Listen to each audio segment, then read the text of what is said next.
What should have been his defining moment would mutate into an orgy of violence, murder, and ultimately betrayal. I was a dead man walking, and I knew it. By the time Henry Hill was released from prison, his life in the mafia was spiraling out of control. That's when life really became insane. He had been involved in the execution of initiated mafia member Billy Batts and had started dealing drugs. He knew when the mafia finally found out, he was a dead man. They were gonna kill me. They'll kill my wife, they'll kill my kids. And in 1978, Hill and mafia mentor Jimmy Burke pulled off the notorious Lufthansa heist, a robbery that spawned a vicious killing spree and ultimately led to Henry Hill's cold-hearted betrayal of the mob. You didn't get me, motherfucker. No, I got you.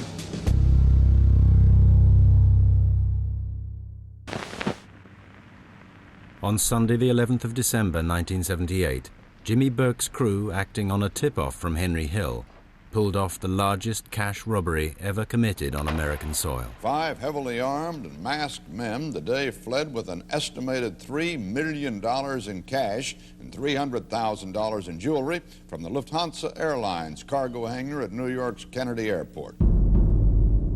The robbery was front-page news across America. The actual figure stolen would rise to $5 million in cash and $1 million in jewels.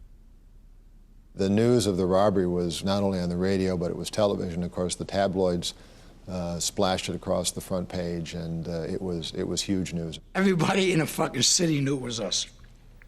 The whole fucking, I mean, there wasn't a wise guy that didn't know that we didn't do it. You know what I mean?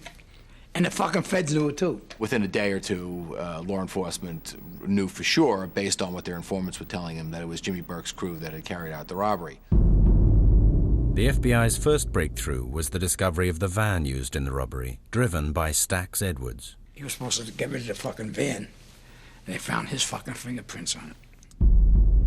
Before the FBI could interrogate Stax, Burke had him executed.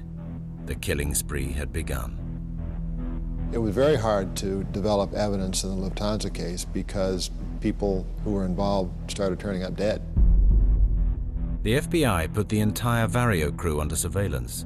It wasn't long before they started giving themselves away by showing off their newfound wealth. Stupid, I mean, guys with fucking IQs of, 26 are fucking going and buy fucking new Cadillacs, fucking $40,000 mink coats and shit. And little by little, the men who showed off that they had the money were killed. He just tried to eliminate everybody. And he had to, because people were going fucking nuts.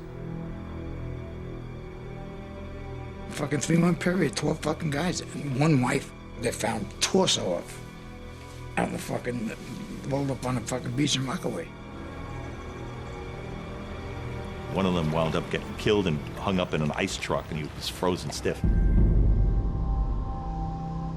It took 3 days for the body to thaw so they could give it an autopsy.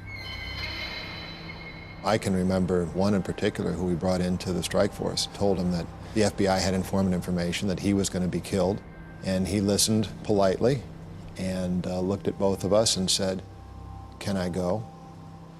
And he did, and he walked out, and his body parts washed up several weeks later. Within months, Jimmy Burke, with Paul Vario's blessing, had slaughtered everyone involved in the heist. Henry Hill was the last man standing. I seen the handwriting on the fucking wall. I didn't have no way out. I was fucked. I was literally fucked, you know what I mean? Henry knew Jimmy wanted him dead. He had to find a way out. From having fucking life, on Easy Street, open, 3 or 4 restaurants. I got a fucking $1 million cash, and I had to launder it. Open a few restaurants. Now I'm in the fucking heroin business. Throughout the Lufthansa killing spree, Henry had become heavily involved in narcotics trafficking. He knew that his mafia boss, Paul Vario, would order his death if he ever got caught. We knew he was involved in the sale and distribution of heroin, cocaine, quaaludes, any number of different illegal drugs. Hill's drug dealing had attracted the attention of the Nassau County Police Department, who placed him under surveillance. With Vario, Burke, the FBI, and the police closing in, amazingly, he would find a way to make his problems even worse. Very quickly, he began to snort heroin, became addicted to heroin, became addicted to cocaine, and his judgment was pretty cloudy in those days. He wound up putting a lot of drugs out on the street and didn't get paid for it. Couldn't remember half the time, who he gave what to. I got so fucking wacky on drugs. I mean, not wacky, I mean, I was able to function, but I was, strung out on, you fucking name it, I was strung out on it. The anxiety and the pressure that he's feeling, I think, are really so evident the way Scorsese shot the scene.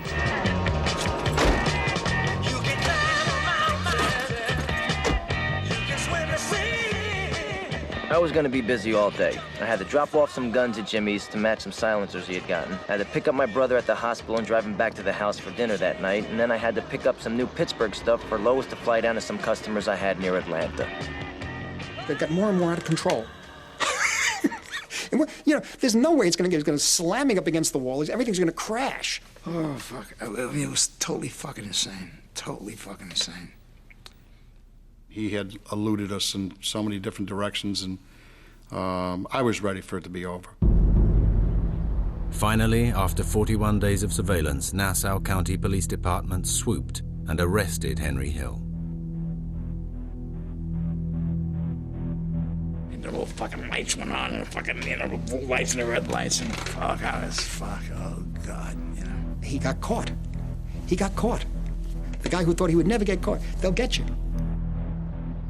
Henry was taken in for questioning, but the police hadn't found any drugs.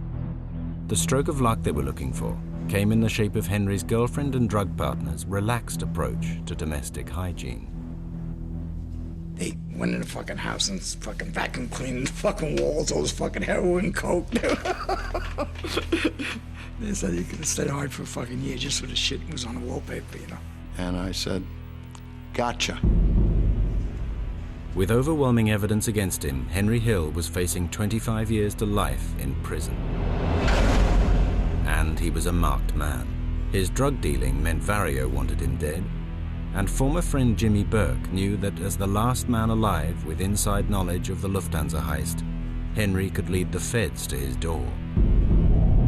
Nobody at that point had any faith that Henry was going to keep its mouth shut. I knew Paulie was going to whack me, Jimmy was going to whack me, It was so fucking crazy, He could have counted the days before he was killed. But the FBI offered Henry a way out. In return for his inside information on the Lufthansa heist, he would receive immunity on the drugs charges. So he was an easy case. I mean, he was facing 5-7 life sentences. Henry had no option but to break the most important mafia rule of all: never rat on your friends. He loathed himself for having turned, because his entire life had been based in a world where becoming a rat is the worst thing you could possibly be. I was becoming a rat, what I mean, a fucking stool pigeon. And, I just couldn't even fantasize, There was a time in my life that I would have put a fucking gun in my fucking mouth and, blew my fucking brains out before I become a fucking rat, you know what I mean? On the 22nd of May, 1980, Henry Hill agreed to cooperate with the FBI.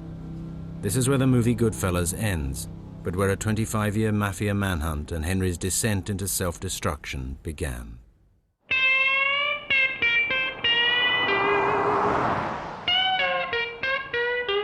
Hill and his family were moved by the U.S. Marshals to Omaha, Nebraska, to begin their new lives in the Witness Protection Program. The first night he was in the program and lying in his house in absolute silence in the dark, he said, Peter, I was scared out of my mind. Not that the guys from New York were gonna come get me. It's I can't do this normal thing.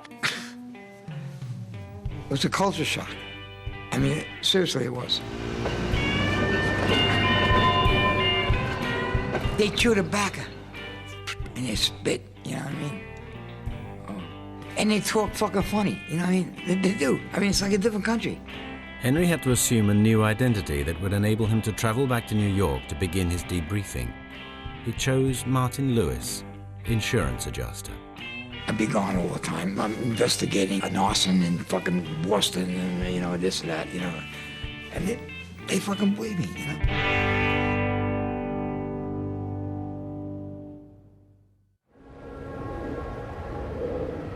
In New York, Hill began his debriefing about the Lufthansa robbery so the FBI could finally get to Jimmy Burke and Paul Vario. But his free-roaming testimony inadvertently incriminated other mafia members.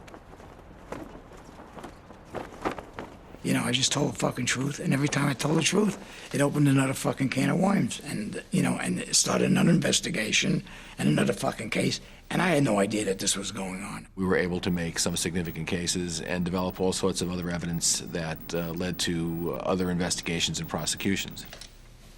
You know, and then I said, well, you know, you gotta go on a stand. And I said, no, I didn't make that fucking deal with you guys. Well, you don't want to fucking stand, you know? Hill was forced to take the witness stand and come face to face with the mafia bosses he was betraying. It was tough. I mean, looking at these fucking guys, you know what I mean? These bosses of bosses and shit, you know? They were absolutely the highest quality targets that we had in the most difficult cases that we had, and Henry was an extraordinarily valuable witness. He did his job for the feds. I mean, he showed up in the courts in New York, came back many times, and was invaluable in breaking down a huge gang empire in New York. Henry's testimony helped convict over 50 mafia members. They were not going to take this lying down. They were going to look for Henry, and they were going to look to have him executed. Back in Omaha, Henry began to spiral out of control. Part of him wanted to mess up and punish himself, so he was becoming extremely self-destructive. I couldn't live with myself. I mean, I just, you know, I should take a bottle of Stolies and fucking drink it every night, you know what I mean? He was a total coke freak, pill freak. I mean, he was on everything that he could take. He would ingest anything. In between trials,